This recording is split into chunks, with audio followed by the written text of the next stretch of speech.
Hello class 10. Today we are ready with next session, video session. Hope you enjoyed your yesterday's session and you understood the whole thing. It's going to be followed now with a written assignment which you are supposed to do honestly, religiously, correctly in your notebooks. आज का topic हमने लिया है अशुद्धि शोधनम. The name itself is explaining अशुद्धि शोधनम, यानी कि वाक्य में आपको एक पद कहीं ना कहीं अशुद्ध मिलेगा और उसको जब आप शुद्ध करके लिखेंगे तो आपका एक अंक पूरा.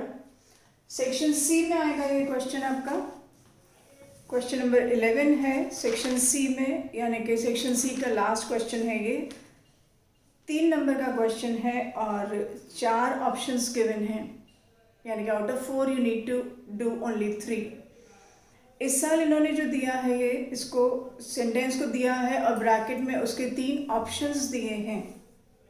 जो वर्ड अंडरलाइंड है उसको करेक्ट करके लिखने के लिए आपको 3 ऑप्शन दिए गए हैं, यानी कि you don't need to apply your mind, you just have 3 options there. You pick up the right option from it and rewrite the sentence with the word underline which you have inserted. Right. पिछले कुछ सालों में ऐसे options नहीं आए हैं और केवल अंडरलाइन करके आया है. But it's really going to be a simple one. Believe me, it's a real simple one. 3 on 3 is a child's job here. Common sense related topic है, बिल्कुल टोटली कॉमन सेंस रिलेटेड.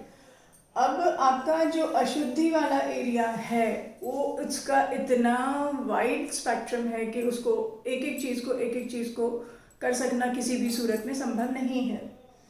हम उसको मोटे तौर पे 4 हिस्सों में बांटते हैं, 4 भागों में बांटते हैं कि अशुद्धि किस किस तरह की हो सकती है. एक है वचन संबंधी अशुद्धि, दूसरा है लिंग संबंधी अशुद्धि, तीसरा है पुरुष संबंधी अशुद्धि और चौथा है लकार संबंधी अशुद्धि. इसके लिए मैं आपको नोट्स दूंगी, एग्जॉस्टिव नोट्स, और इसके लिए मैं आपको साथ में after the topic gets over मैं आपको एक असाइनमेंट भी भेजूंगी. आपके गूगल क्लासरूम पे आएगा एक असाइनमेंट जो आप पूरा सॉल्व करेंगे and you will get the idea कि किस तरीके से ये क्वेश्चन है. यहाँ पे मैं आपको सिर्फ वर्बली समझा रही हूँ.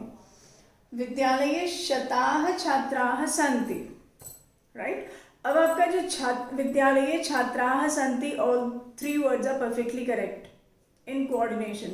लेकिन जो शताः छात्राः है वो आपका शताः ना होकर के शतम होना चाहिए, क्योंकि शत वर्ड को बहुवचन में इस्तेमाल करना उचित नहीं है. भवान कुत्र गच्छन्ति. भवान आपका जब एक वचन का रूप है तो गच्छन्ति बहुवचन क्यों है वहां पे. भवान कुत्र गच्छति इस तरीके से बनेगा. कति लोकः गच्छति. लोकः गच्छति इज फाइन, लेकिन कति अव्यय कहता है कि नहीं, कति यानी कितने, बहुवचन. तो जब कति लग गया तो आपको कहना होगा लोकाः, और जब लोकाः हो गया तो आपको कहना होगा गच्छन्ति. कति लोकाः गच्छन्ति. द्वे बालिके विद्यालयं गच्छति. 2 लड़कियां स्कूल जा रही हैं. अब द्वे बालिके ठीक है, विद्यालयम ठीक है, गच्छति एक वचन उचित नहीं है. गच्छति को गच्छतः द्विवचन होना होगा. तो ये मैंने आपको कुछ नमूने बताए वचन संबंधी अशुद्धि के. लिंग संबंधी अशुद्धि में आपको पुल्लिंग, स्त्रीलिंग, नपुंसकलिंग तीनों लिंगों का ध्यान रखना है. अब फल वर्ड मेरे ख्याल से बचपन से आपने क्लास 5 से जाना, फल इज नपुंसकलिंग वर्ड. राइट. तो आपने अगर सेंटेंस देखा वृक्षे फलाः लंबन्ते, वृक्षे लंबन्ते ठीक था, लेकिन ये फलाः बहुवचन पुल्लिंग का क्यों था. वृक्षे फलानि लंबन्ते, पेड़ पर अनेक फल लटक रहे हैं. ये यहाँ पे आपका फला हटेगा और फलानि बन जाएगा. अग्नि शीतला अस्ति. आग ठंडी होती है. अब आप संस्कृत में जब अग्नि वर्ड यूज करते हैं तो वो पुल्लिंग है और ये आपको ध्यान में रखना पड़ेगा. अग्नि शीतलः अस्ति, अग्नि शीतलः अभवत् इस तरीके से रूप बनेगा. अग्नि के साथ में उसका विशेषण शीतलः ऐसा आएगा. लिंग सिमिलर होना चाहिए. शीतला आपने स्त्रीलिंग के हिसाब से ठंडी होती है शीतला कर दिया, लेकिन वो संस्कृत में जब पुल्लिंग था तो आपको उसे पुल्लिंग ही रखना होगा. धर्म आचरणीयम. धर्म आचरण करने योग्य है. जब धर्मः पुल्लिंग है तो उसको आचरणीय आ प्लस चर प्लस अनियर आपका पुल्लिंग वाला वर्ड बनेगा। ये ध्यान देने योग्य है। ये हैं आपके लिंग संबंधी अशुद्धि के कुछ नमूने।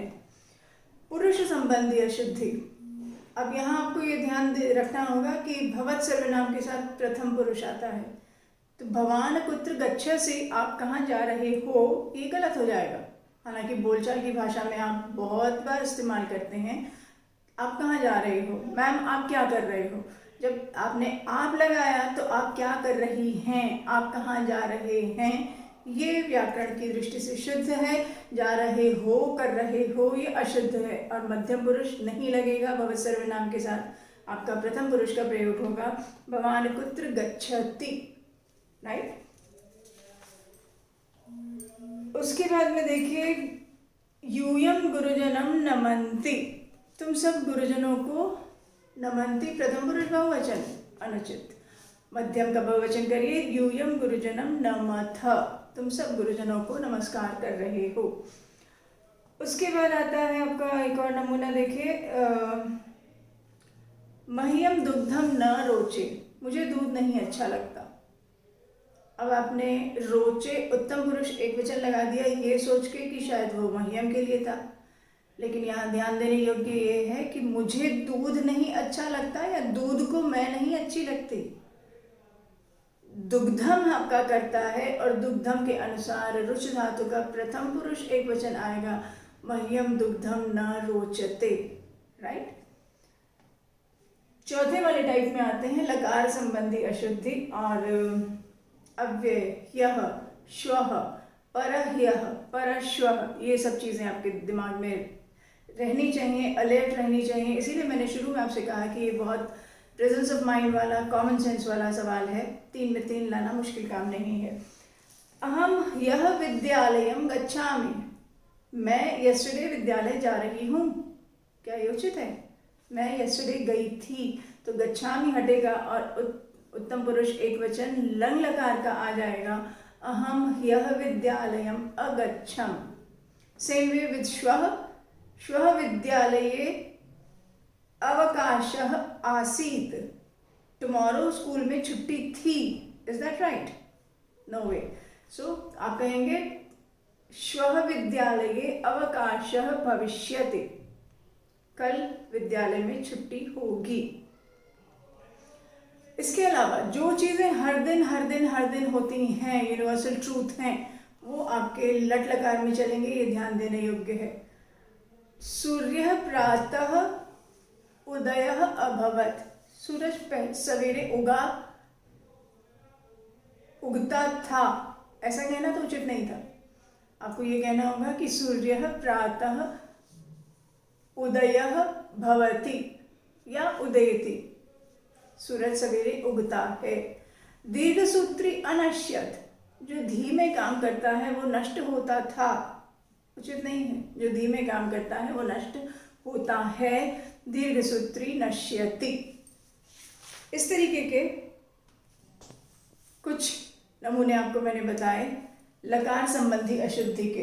अब इसका मैं एक लंबा चौड़ा एग्जॉस्टिव असाइनमेंट बना करके आपके सामने रखूंगी, गूगल क्लासरूम के थ्रू जाएगा और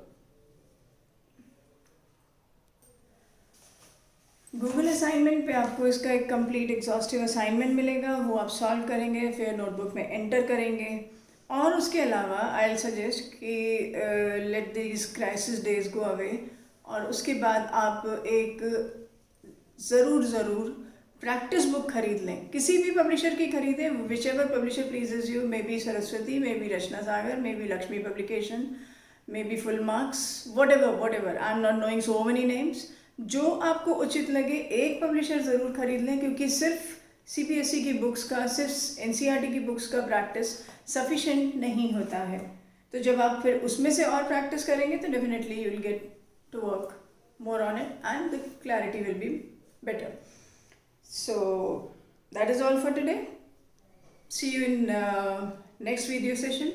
अगला वाला सेशन हमारा फिर एक बहुत आसान से टॉपिक को लेकर के होगा, अव्यय नाम का टॉपिक, अगेन 3 मार्क्स का क्वेश्चन है। और उसके बाद फिर हम आएंगे मुश्किल वाले टॉपिक पे, समास पे। एकदम शुरुआत से मैं मुश्किल नहीं लेना चाहती थी, क्योंकि एक नया ढंग है, नया ढर्रा हमने पकड़ा है। सो उसमें थोड़ी थोड़ी रफ्त आपकी भी बने, मेरी भी बने, फिर हम रफ्तार पकड़ेंगे और फिर समास वाले टॉपिक पे आएंगे। तो अभी एक टॉपिक और जाएगा आपका, आसान वाला, अव्यय वाला, और फिर उसके बाद हम आएंगे समास पे। नमस्कार।